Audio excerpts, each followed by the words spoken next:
They thought she was just an overbooked passenger. They thought her hoodie and headphones meant she was nobody. They thought they could erase her from seat 1A to make room for a more important client without consequences. They were wrong. Dead wrong. When Dr. Seraphina Vance stood up and walked off that plane, she didn't just leave a seat empty. She took the airline's stock price, their reputation, and the CEO's career with her. This isn't just a story about a kicked passenger. It is a masterclass in revenge. Watch what happens when you mess with the wrong woman at 30,000 feet. The rain at JFK International Airport was relentless, hammering against the floor-to-ceiling glass of Terminal 4 like thousands of tiny, angry fists. Inside the exclusive lounge of Sovereign Airways, the atmosphere was hermetically sealed from the chaos outside. It smelled of expensive leather-aged scotch and that specific sterile scent of old money. Dr. Seraphina Vance adjusted the strap of her worn leather satchel. She was exhausted. It wasn't the kind of tired you get from a long jog or a bad night's sleep. It was a bone-deep weariness that settled in the marrow. She had just completed a 72-hour surgical marathon in Haiti, reconstructing the faces of earthquake survivors.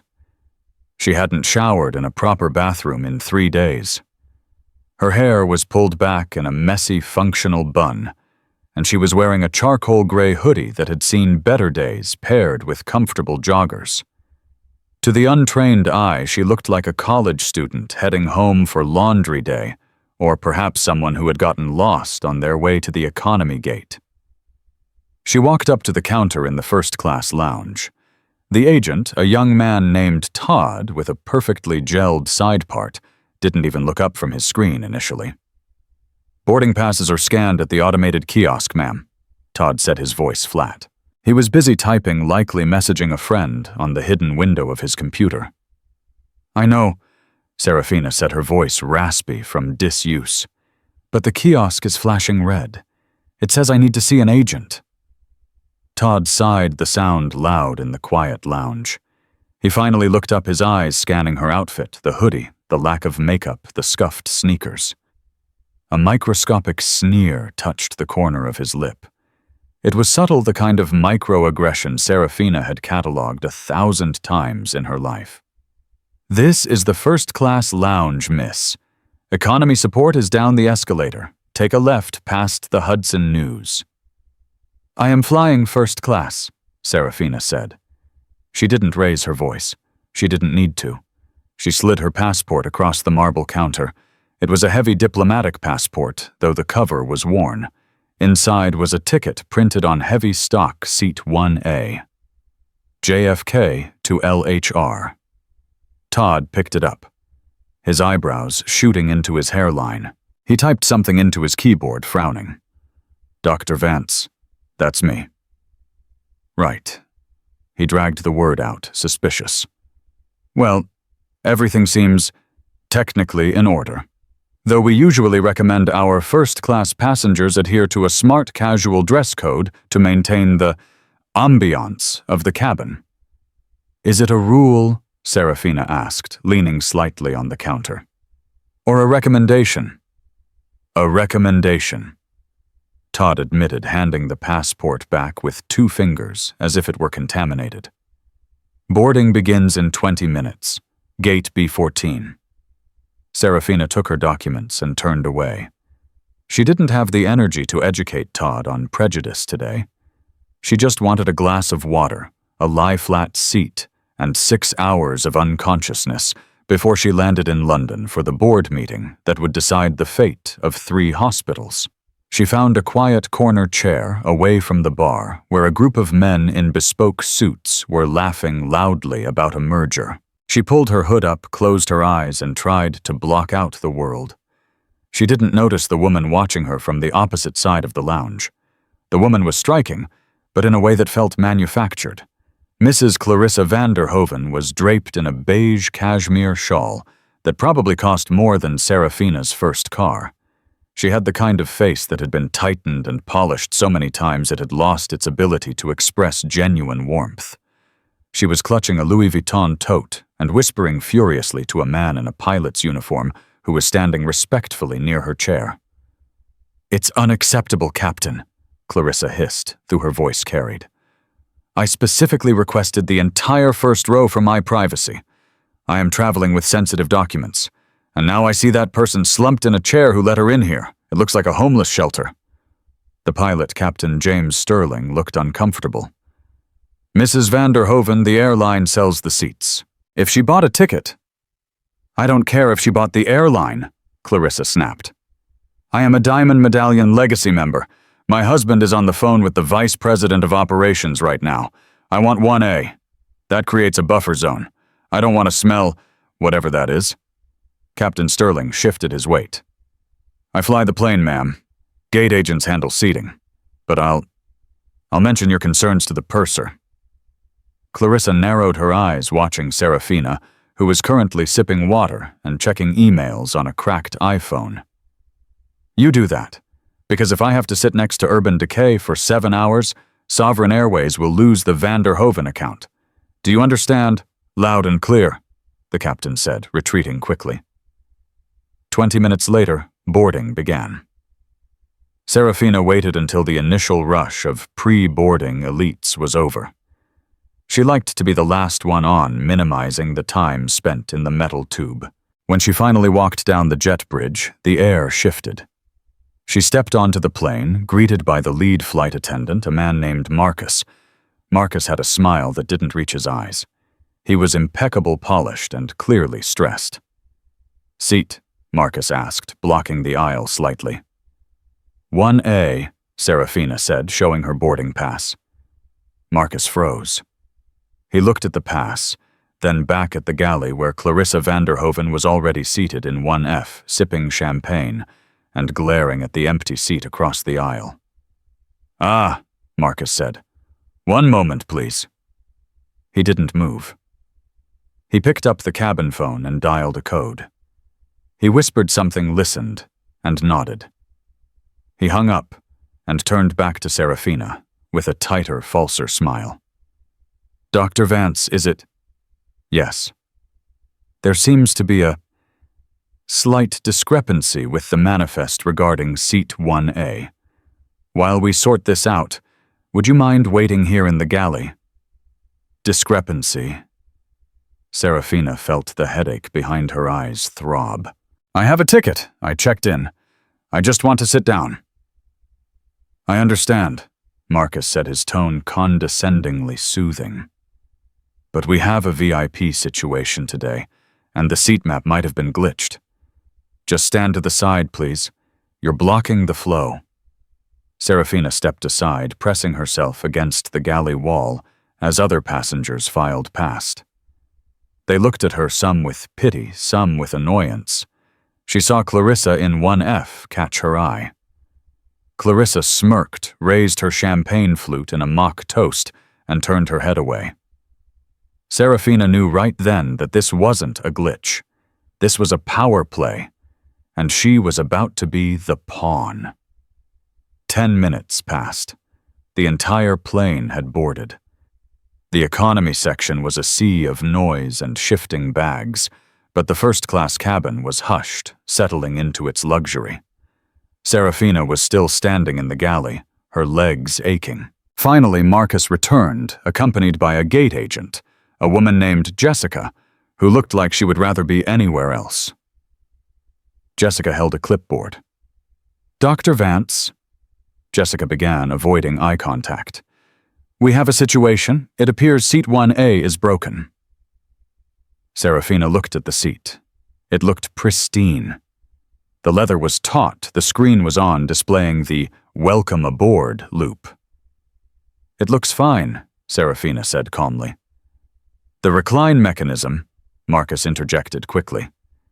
"It's jammed. Safety hazard. We can't have a passenger in a seat that doesn't lock upright for takeoff." "I see," Seraphina said. She was a doctor. She knew when people were lying. Their heart rates were visible in their necks. Marcus's jugular was pulsing. Well, if it's broken, I assume you're moving me to another first-class seat, or perhaps bumping someone from business up so I can take their spot. First and business are full, Jessica said, her voice clipped. Completely full. It's a holiday weekend. So what are you suggesting? Seraphina asked, her voice dropping an octave, becoming dangerously quiet. We have a seat in Economy Plus, Marcus said, brightening, as if he were offering her a winning lottery ticket. Seat 24B. It has extra legroom, and we will of course refund the difference in ticket price and offer you a $200 voucher for future travel. Seraphina stared at him.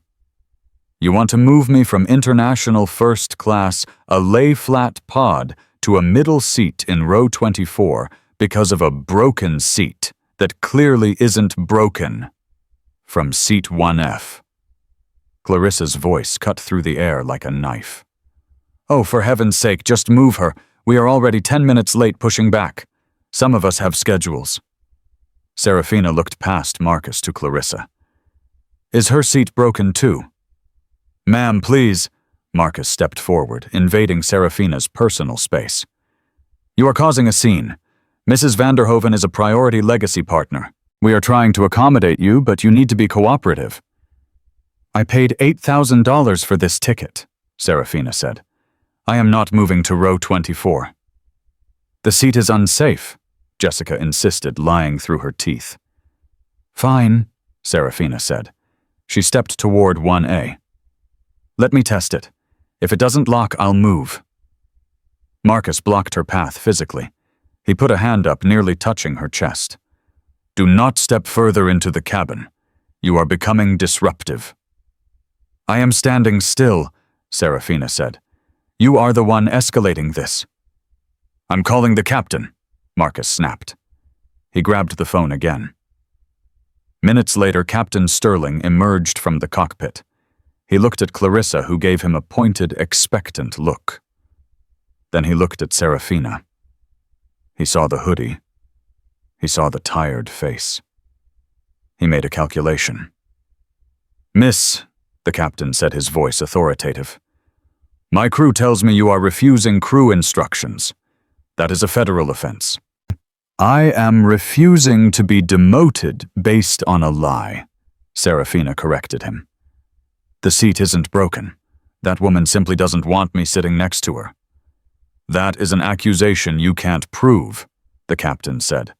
And frankly, I don't care about the seating politics. I care about my plane leaving. You have two choices. Take seat 24B or get off my plane. Seraphina looked at the three of them. The captain, the flight attendant, and the gate agent. A wall of uniformed authority protecting the whims of a woman in beige cashmere. She felt the heat rising in her chest, the urge to scream, to pull out her credentials, to tell them exactly who she was. But she stopped herself. Never interrupt your enemy when they are making a mistake, her father used to say. And they were making a colossal mistake. If she revealed herself now, they would apologize, grovel, and let her sit. She would get her seat, but nothing would change. They would do this again to the next person who didn't look right. No. She needed to let this play out. She needed to let them dig the hole so deep they could never climb out. I won't take 24B, Seraphina said softly. And I won't get off voluntarily. If you want me off, you will have to escort me off. Fine, the captain said. He looked at Jessica. Call Port Authority. The wait was agonizing. The other passengers in first class were whispering. A young man in 2A pulled out his phone and started recording. Marcus saw it, but was too busy glaring at Seraphina to stop him. You're making a big mistake, Seraphina said to Marcus, her voice almost gentle. The only mistake, Marcus sneered, leaning in close, so only she could hear, was thinking you could sit up here with the real people. That was it. The final nail. 2 police officers from the Port Authority boarded 5 minutes later. They were breathless and confused. What's the problem?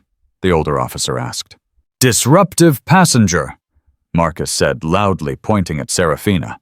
refusing crew instructions, belligerent, possible intoxication. Intoxication? Seraphina laughed, a dry, cold sound. I haven't even had water. Ma'am, you need to come with us, the officer said. He reached for her arm. Don't touch me, Seraphina said sharply. She adjusted her satchel. I am walking. She turned to face the cabin one last time. She looked directly at Clarissa Vanderhoven. Clarissa was smiling, actually smiling, victorious. Bye-bye, Clarissa mouthed.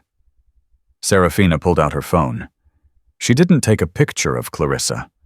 She took a picture of Marcus's name tag. She took a picture of the captain. And she took a picture of the empty, perfectly functional seat 1A. I hope you enjoyed that champagne, Mrs. Vanderhoven, Seraphina said, her voice carrying through the silent cabin. It's going to be the most expensive drink you've ever had. Get her off, Clarissa shrieked. Seraphina turned and walked off the plane, flanked by the police officers. The jet bridge door closed behind her with a heavy final thud. Inside the terminal, the officers walked her a few paces before stopping. The older officer looked at her closely. You don't seem drunk, ma'am. I'm not, Seraphina said. I'm a trauma surgeon. I'm exhausted. And I was just profiled and removed because a donor didn't like my hoodie. The officer sighed. Look, the airline has the right to refuse service. It's their property. We can't force them to take you. But do you want to file a report? Oh, I'm going to do more than file a report, Seraphina said. She pulled her phone out again. Her hands were shaking not from fear, but from the adrenaline of the kill. She navigated to a contact saved in her phone simply as Arthur, Board of Directors. But before she hit call, she saw the plane pushing back from the gate. Sovereign Airways Flight 909 was leaving without her. She stood by the window watching the massive bird taxi away. You should have checked the manifest properly, Marcus, she whispered to the glass. She unlocked her phone and dialed. Arthur, it's Seraphina. We have a code red. No, worse. I need you to freeze the merger signing. Yes, right now. And Arthur, get me the direct line to Julian Thorne at the New York Times. I have a story for the morning edition. The war had begun. The TWA Hotel at JFK is a monument to the golden age of aviation, a time when flying was glamorous, respectful, and dignified. It was ironic, Seraphina thought, as she swiped her keycard, that she was seeking refuge here after being treated like garbage by a modern carrier. She entered the soundproof room, dropped her leather satchel on the bed, and walked straight to the bathroom. She turned the shower on as hot as it would go. She needed to scrub the feeling of Marcus's hand blocking her path, the sight of Clarissa's smirk, and the humiliation of the police escort off her skin. As the steam filled the room, Seraphina Vance ceased to be the tired traveler. She washed her hair, scrubbing away the grime of Haiti. She brushed her teeth until her gums tingled. When she stepped out, wrapped in a plush white robe, she wasn't just a doctor anymore. She was the CEO of Vance Global Health, one of the largest medical logistics nonprofits in the world. She sat at the small retro desk and opened her laptop. Her phone buzzed. It was Arthur Penhaligon, her chief legal officer and oldest friend. Seraphina. Arthur's voice was tight. I got your message. I've halted the merger signatures with Sovereign. The board is confused. They want to know why we are pausing a $2 billion logistics contract over a flight delay. It wasn't a delay, Arthur, Seraphina said, her voice icy calm. I was removed, ejected by police, accused of being drunk, all to make room for Clarissa Vanderhoven. There was a silence on the line.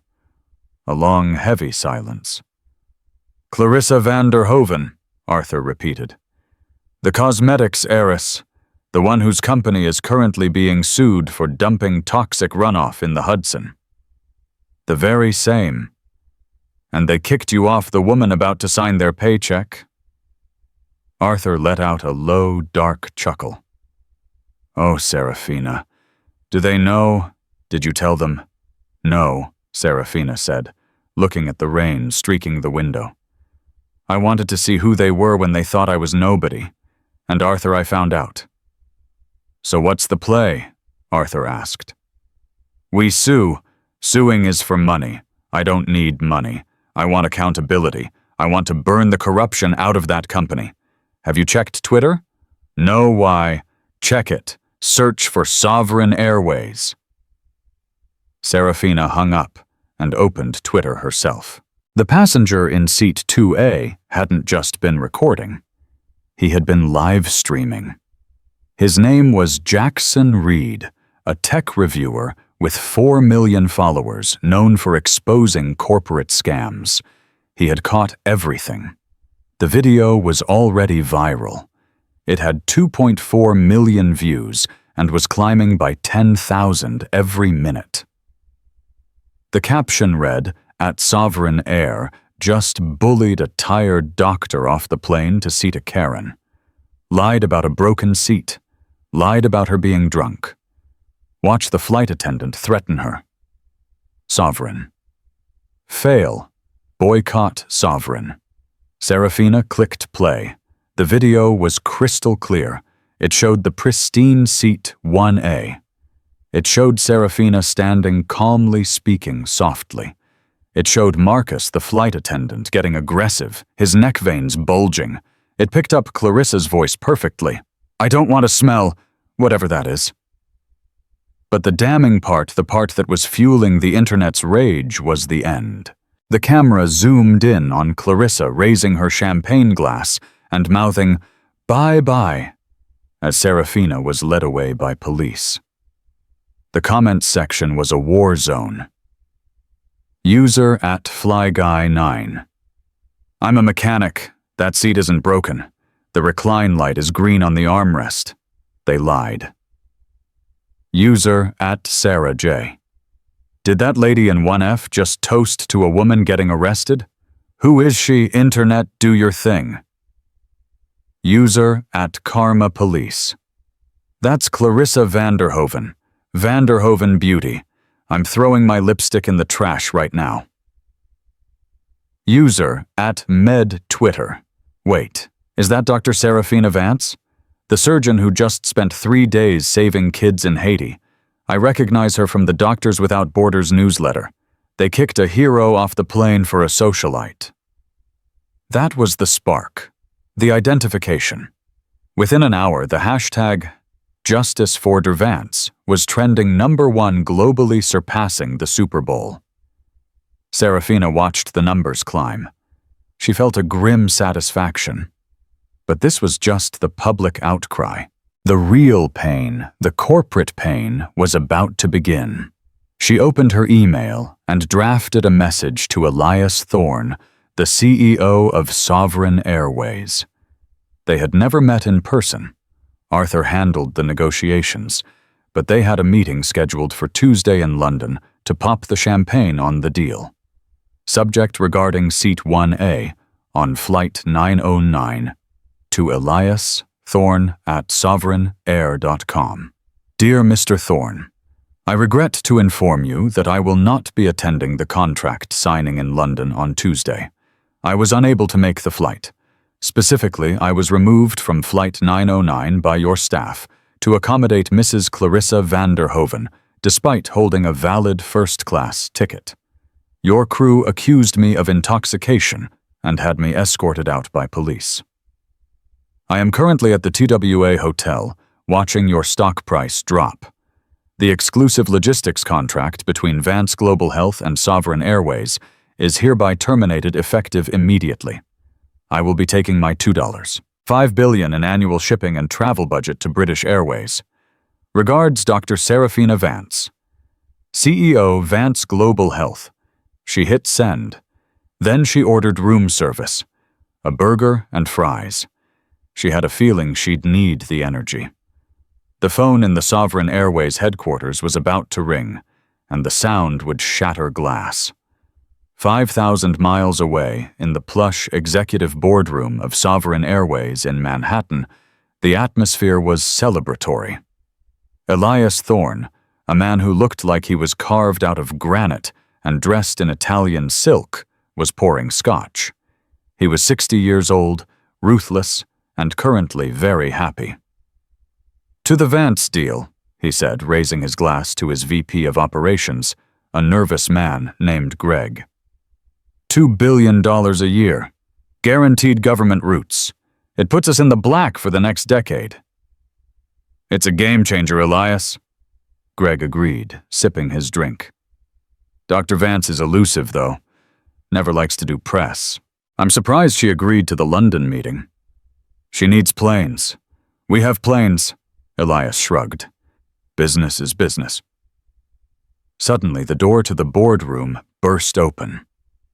It wasn't a knock. It was a breach. Sarah, the head of public relations, rushed in. She was pale, her hair disheveled. She held a tablet in her shaking hands. "Sarah." Elias frowned, putting his drink down. "We're in a private meeting." "Turn on the TV," Sarah gasped. "Now. CNN, Fox, MSNBC. It doesn't matter." Greg grabbed the remote and clicked the wall-mounted screen on. The face of a news anchor filled the screen. The headline banner was bright red, "Sovereign Airways Scandal. Surgeon removed for socialite." "PR nightmare for Sovereign Airways unfolding this evening," the anchor was saying. "Video footage has emerged of world-renowned trauma surgeon and philanthropist Dr. Seraphina Vance being ejected from a flight at JFK. Witnesses say she was removed to make room for cosmetics mogul Clarissa van der Hoeven. The footage shows airline staff fabricating safety issues and accusing the doctor of drunkenness.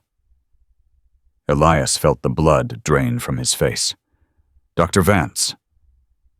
"On a commercial flight, I thought she flew private." "She flies commercial to save donor money." Greg whispered, horror dawning on him. "It's part of her brand. Every dollar for the patients." "The video has 20 million views, Elias," Sarah said, her voice trembling. "The stock is down 4% in after-hours trading, but that's not the worst part." "What could be worse?" Elias roared. "Check your email," Sarah said.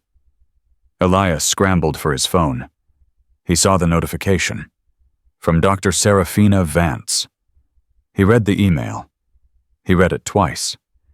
He read it a third time, his hands beginning to shake so hard he nearly dropped the device. "She canceled the deal," Elias whispered. The air left the room. "She canceled the Vance Global contract." "What?" Greg stood up, knocking his chair over. That's 30% of our projected revenue for next year. If we lose that, the shareholders will revolt. We'll be insolvent by Q3.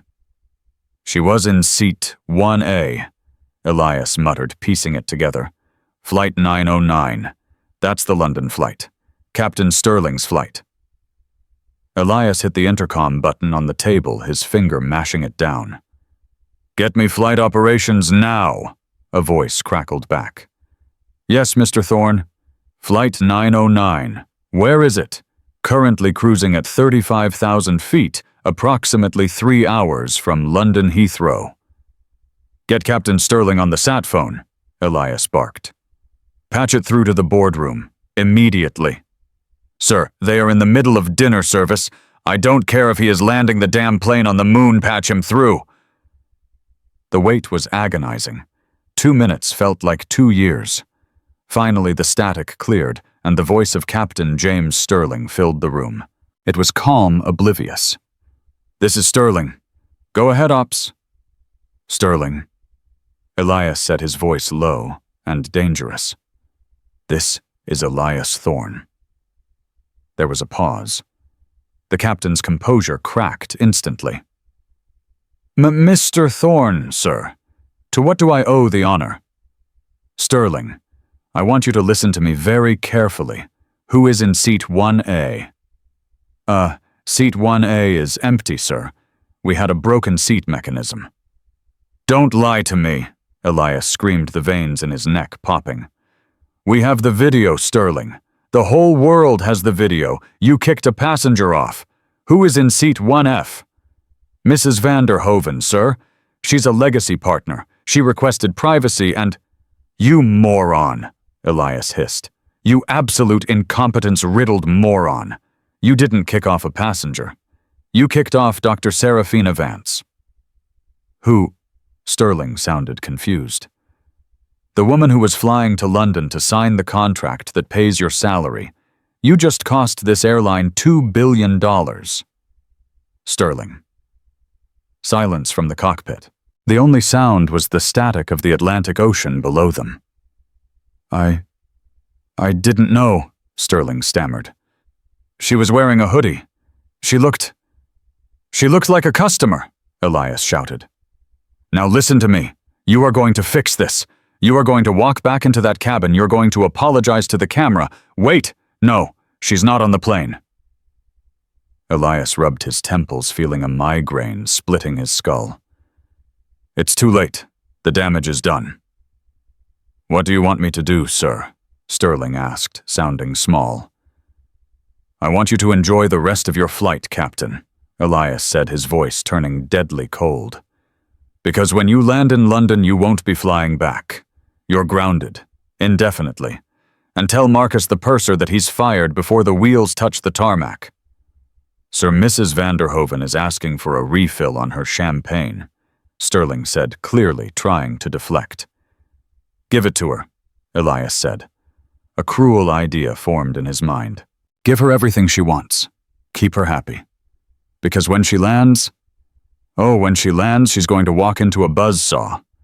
And Sterling, yes, sir. Do not tell her what's happening. I want her to walk out of that airport smiling. I want the press to get a good long look at her face before she realizes her life is over. Elias cut the connection. He looked at Greg and Sarah. Get the jet, Elias said. We're going to London. I have to beg a doctor for forgiveness. She won't see you, Elias, Greg said softly. You read the email. She's done. Then we go to the press, Elias said, straightening his tie. We throw Clarissa Vanderhoven to the wolves. We issue a statement saying we were pressured by an entitled passenger and that we are conducting a full investigation into the crew's failure to follow protocol. We distance ourselves from the pilot and the passenger. It's a blood sacrifice, Sarah noted. Exactly, Elias said. Seraphina Vance wants a head on a platter. I'll give her 3. Back at the TWA hotel, Seraphina finished her burger. She wiped her mouth and looked at her phone. 3 missed calls from Elias Thorne. 5 missed calls from the VP of Sovereign Airways. And 1 text message from an unknown number, Dr. Vance. This is Jackson Reed, the guy from seat 2A. I have more footage. Stuff I didn't post yet. The flight attendant talking about urban decay with the lady in 1F before you boarded. Do you want it? Seraphina smiled. It was a shark's smile. She typed back, post it. Burn it all down. The flight to London still had 4 hours to go. Clarissa Vanderhoven was currently sleeping in her lie-flat seat, dreaming of luxury. She had no idea that she was currently the most hated woman on planet Earth. And when she woke up, reality was going to hit her harder than any turbulence. Flight 909 descended through the thick gray cloud layer over London Heathrow. Inside the first-class cabin, the world was peaceful. The clink of silverware on china had ceased, replaced by the soft hum of the engines and the polite murmurs of the cabin crew preparing for landing. Clarissa Vanderhoven, stretched in seat 1, her cashmere shawl pooling around her shoulders. She felt refreshed. The champagne had been crisp, the service after that unpleasant woman was removed had been attentive, and the silence of the cabin was exactly what she had paid for. More coffee, Mrs. Vanderhoven? Marcus asked, leaning over with a silver pot.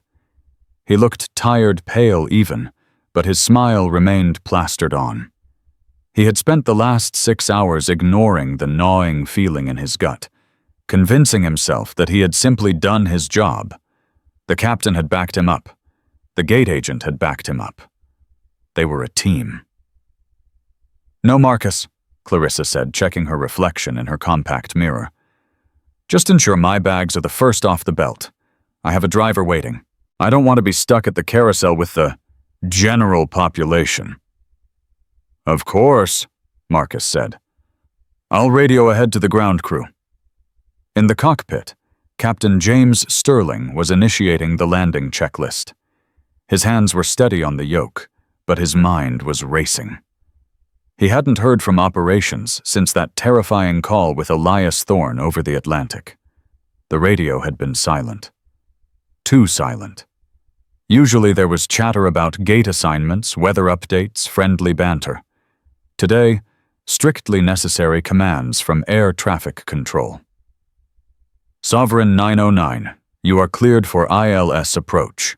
Runway 27R, the tower controller said. "Vacate via taxiway Alpha. Hold short of the terminal. Do not proceed to gate until instructed. You will be met by a tug." "Met by a tug?" Sterling frowned. "Tower, our engines are fine. We can taxi to the gate." "Negative, Sovereign 909. Terminal authority orders. Shut down engines at the holding point. A tow team will bring you in. Police and customs require a secure perimeter." Sterling's blood ran cold. Police and customs. He looked at his co-pilot, a young man named Dave, who knew nothing of the drama in New York. "What's going on, Cap?" Dave asked. "Bomb threat?" "Something like that," Sterling muttered. He knew exactly what the bomb was. It was the woman in the hoodie. As the massive Boeing 777 touched down, the tires screeching against the wet tarmac, the passengers applauded, a rare occurrence these days. But in seat 1F, Clarissa just rolled her eyes at the plebeian display of gratitude. The plane taxied off the runway and came to a halt in a remote part of the tarmac, far from the terminal building. The engines whined down into silence. "Ladies and gentlemen," Sterling's voice crackled over the PA, sounding strained. "We have been asked to hold here for a few moments by airport authorities. Please remain seated." Clarissa huffed loudly. Unbelievable. First the delay in New York, now this. I'm going to tweet about this. She pulled out her phone and turned off airplane mode. Instantly, her device nearly vibrated out of her hand. It wasn't just a few notifications. It was a continuous, seizure-inducing buzz. 245 missed calls. 15,000-plus Instagram notifications. 3,000-plus Twitter mentions. 50 text messages. She frowned, confused. Is the network glitching? She tapped on a text from her husband, Richard van der Hoven. The preview message was short. "Don't exit the plane. Call me." She tapped on Instagram. Her latest photo, a picture of her champagne glass taken before takeoff, with the caption, "Finally some peace and quiet." Luxury had 400,000 comments. She clicked on the comments. Trash. You are vile. Karma is coming for you, honey. How dare you do that to Dr. Vance? Money can't buy class, but it can buy you a lawsuit. Dr. Vance, Clarissa whispered. Her heart began to hammer against her ribs. She opened Google and typed the name. The first result was a CNN headline. Surgeon Savior kicked off. Flight for cosmetics. Heiress worldwide boycott of Van der Hoven beauty begins. The color drained from her face so fast she felt dizzy. She looked across the aisle at the empty seat 1A. The seat she had fought for. The seat she had won. Suddenly, the front door of the aircraft opened.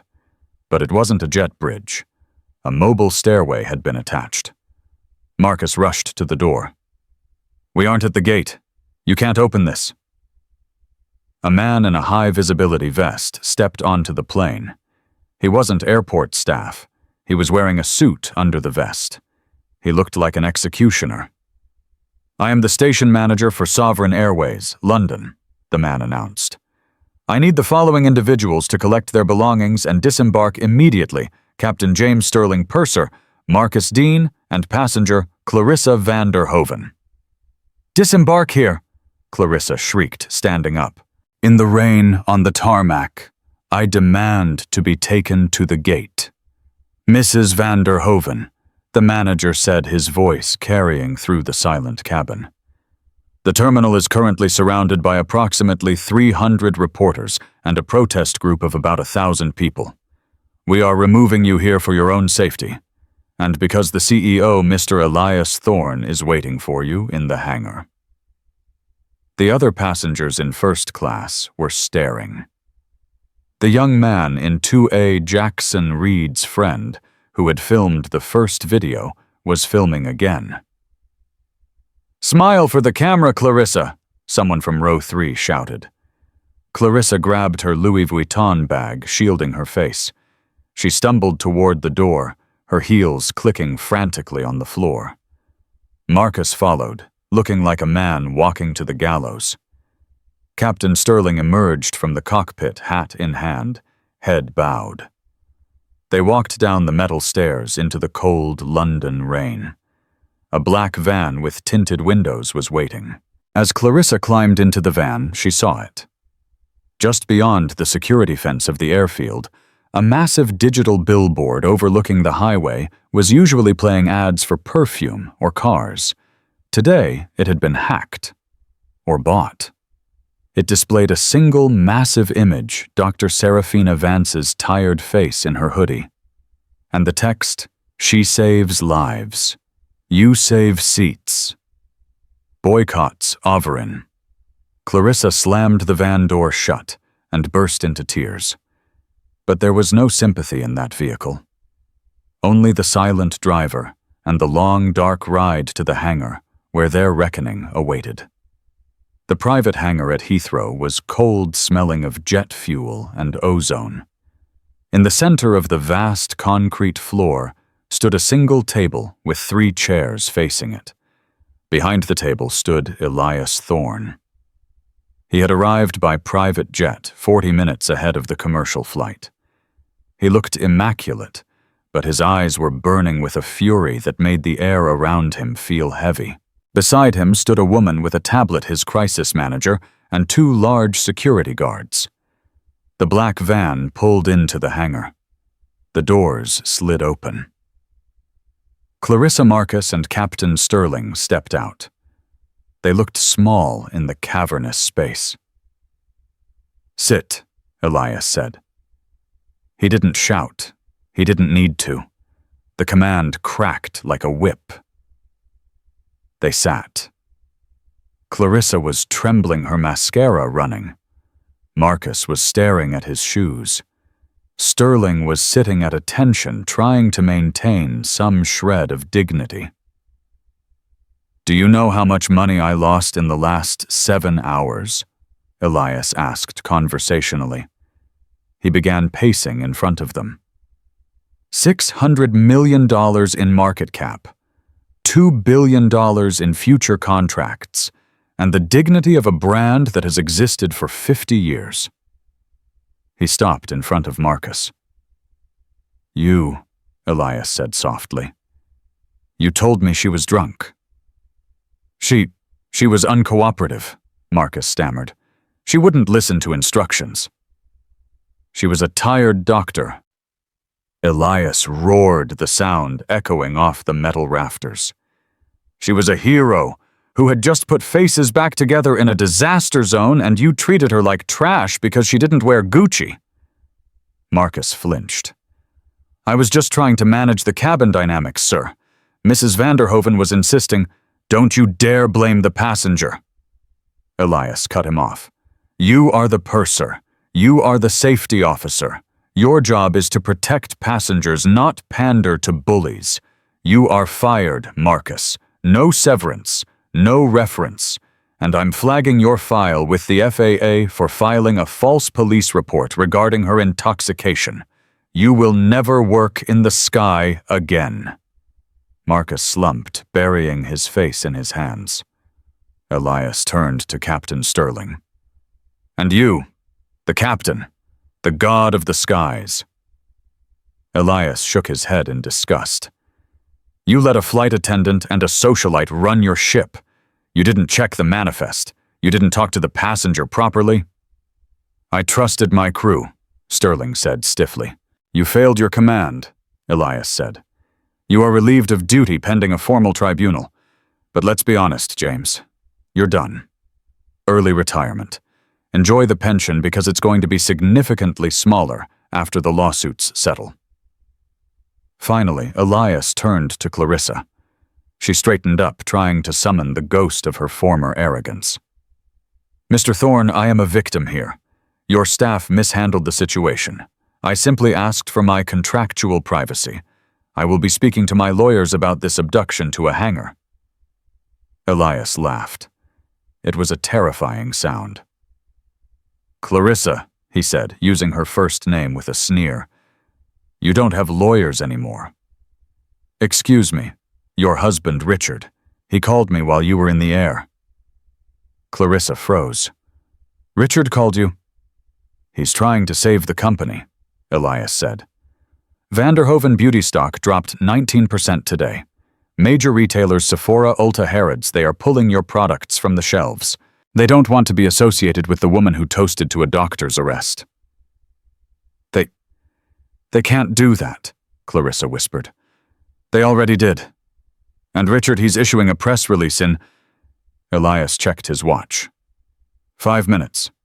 "He is announcing that you are stepping down from the board of directors. He is filing for divorce, Clarissa. He's citing irreconcilable damage to the family reputation." "No," Clarissa gasped. "He wouldn't. We have a prenup." "He doesn't care about the money," Elias said cruelly. "He cares about the name. And you poisoned it." Elias signaled to the security guards. "My security team will escort you out the back exit. There are no taxis here. You'll have to call an Uber. I suggest you don't use your real name on the app. No one wants to pick you up." "You can't leave me here," Clarissa screamed, standing up. "I'm a Diamond Medallion member." "Not anymore," Elias said. He pulled a pair of scissors from his pocket. He picked up her ticket jacket from the table, pulled out her shiny platinum membership card, and cut it in half. He dropped the pieces on the concrete floor. "You are banned from Sovereign Airways for life. If you want to fly, try a broomstick." Elias turned his back on them. "Get them out of my sight." As Clarissa was dragged away, weeping and screaming threats that carried no weight, Elias walked over to his crisis manager. "Did we get it?" "We got it," the woman said. She held up a phone. "Live-streamed the whole firing. The internet loves it. They are saying you took out the trash. Sentiment is shifting slightly. People appreciate the swift justice." "It's not enough," Elias muttered, loosening his tie. "This stops the bleeding, but it doesn't heal the wound. We need Seraphina Vance back." "She's not answering calls, sir." "Then connect me to the TWA hotel," Elias said. "I know she's still there. I'm going to beg if I have to." Suddenly, the large screen in the hangar used for flight tracking flickered. It changed from the map to a live news feed. Breaking news. Dr. Seraphina Vance holds press conference outside TWA hotel. Elias froze. "Turn it up."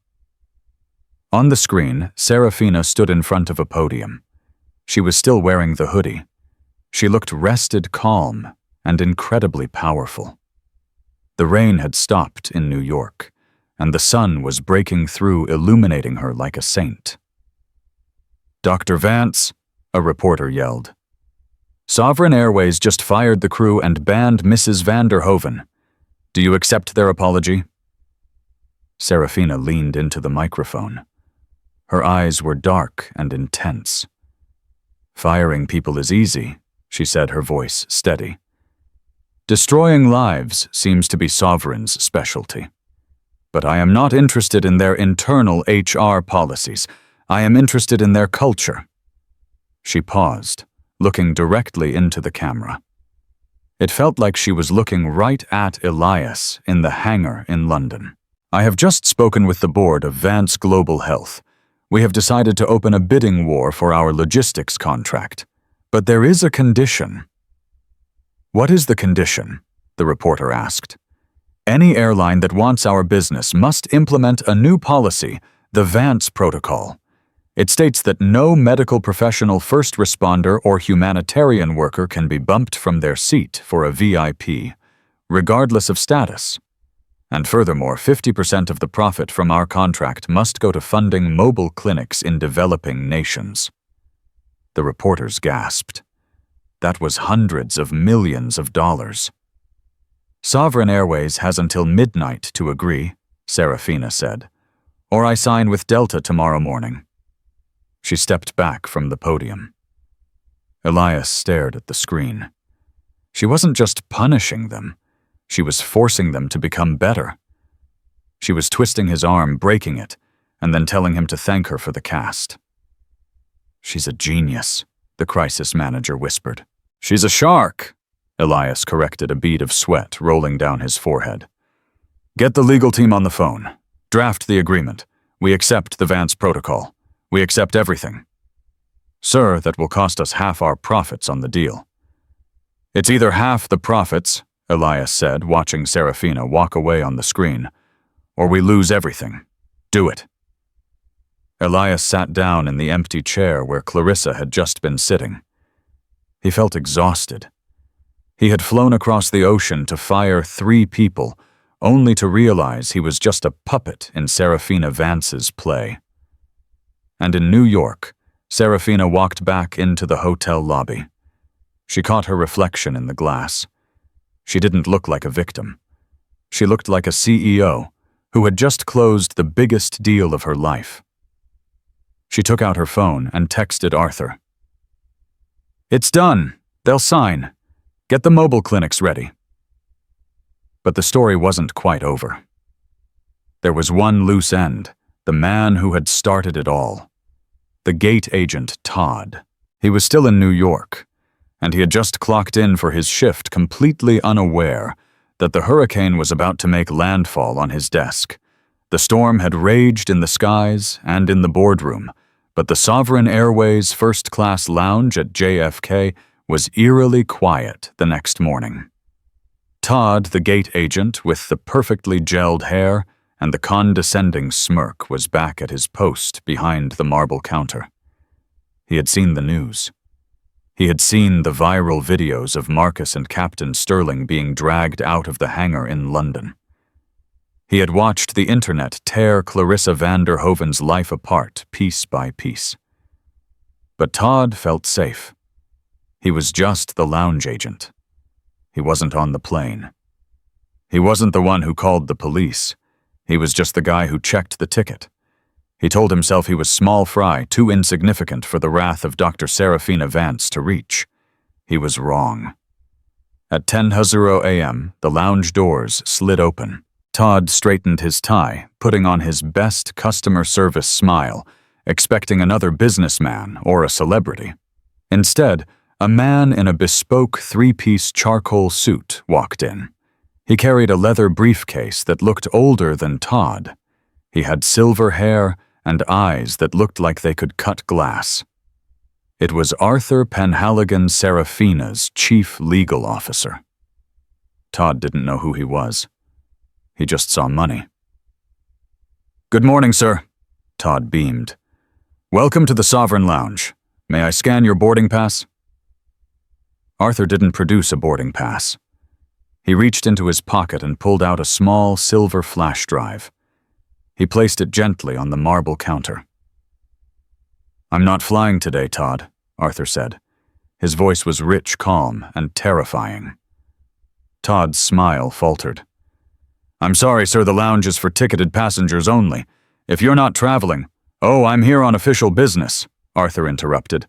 I represent Dr. Seraphina Vance. And Todd's stomach dropped through the floor. The color drained from his face so fast he looked like a wax figure. I don't... Save it, Arthur said, holding up a hand. You see, Todd, while everyone was focusing on what happened on the plane, Dr. Vance asked me to look into how it started. She has a very good memory. She remembered you. Arthur tapped the flash drive. This drive contains the security footage from this lounge recorded yesterday morning. Sovereign Airways turned it over to us about 20 minutes ago as part of their surrender terms. Todd swallowed hard. Footage? Yes, specifically the audio feed. Arthur smiled, but it didn't reach his eyes. We heard you tell your colleague that Dr. Vance looked like she belonged in a homeless shelter. We heard you laugh when Clarissa Vanderhoven insulted her, and we heard you intentionally delay her entry, hoping she would miss the boarding window. It was just a joke, Todd whispered, sweat beading on his forehead. We see a lot of people. Discrimination isn't a joke, Todd. It's a liability, Arthur said. He opened his briefcase and pulled out a single sheet of paper. He slid it across the counter. It wasn't a lawsuit. It was a memo from Sovereign Airways HR. What is this? Todd asked, his hands shaking as he picked it up. Read it. Todd read. Effective immediately. Termination for cause. Violation of code of ethics. Gross misconduct. I'm fired, Todd choked out. It's worse than that, Arthur corrected him. You see, part of the Vance protocol that Elias Thorne just signed includes a zero-tolerance clause for ground staff. You aren't just fired, Todd. You are blacklisted. Your name has been entered into the IAT employment database with a red flag for discriminatory conduct. You won't be able to get a job checking tickets at a bus station, let alone an airport. Todd looked around the lounge. The luxury, the smell of expensive coffee, the power, it was all slipping away. You can't do this. I have rent. I have a lease on a BMW. You should have thought about that before you judged a book by its hoodie, Arthur said coldly. Dr. Vance saves lives. You judge them. The world has enough judges, Todd. It needs more doctors. Arthur signaled to the entrance. 2 airport security guards, not the police, just regular security, were waiting. Please escort this civilian out of the secure area, Arthur said. He doesn't have a valid ticket or an employee ID anymore. Wait. Todd scrambled around the counter, grabbing his bag. I need to get my coat from the back. We'll mail it to you, Arthur said, turning his back.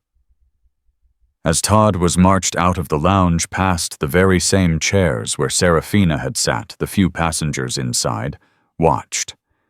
They didn't know the full story, but they saw the shame on his face. Arthur Penhaligon took out his phone and dialed. Seraphina, it's done. The routes have been pulled up.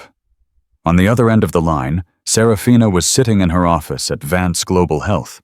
She was wearing her white coat again. Thank you, Arthur, she said. How do you feel? He asked.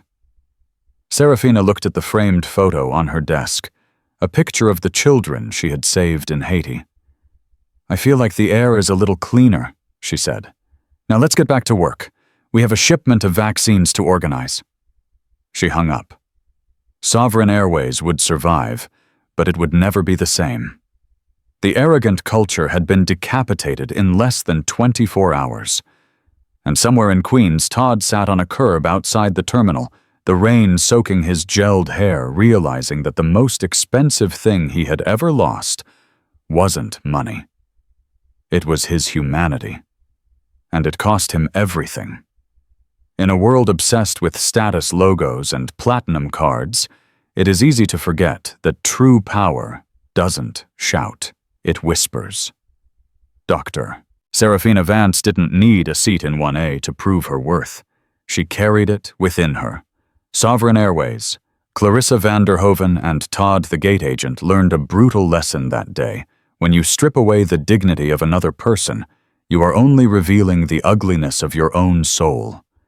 They judged a woman by her hoodie and paid for it with their careers. Remember, the person you mistreat today might be the one holding your future in their hands tomorrow.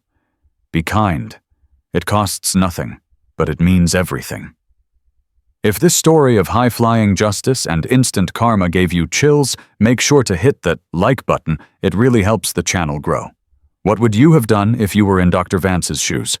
Let me know in the comments below. I read every single one. And if you want more stories where the arrogant get exactly what they deserve, smash that subscribe button and turn on the notification bell so you never miss a twist. Thanks for watching, and I'll see you in the next video.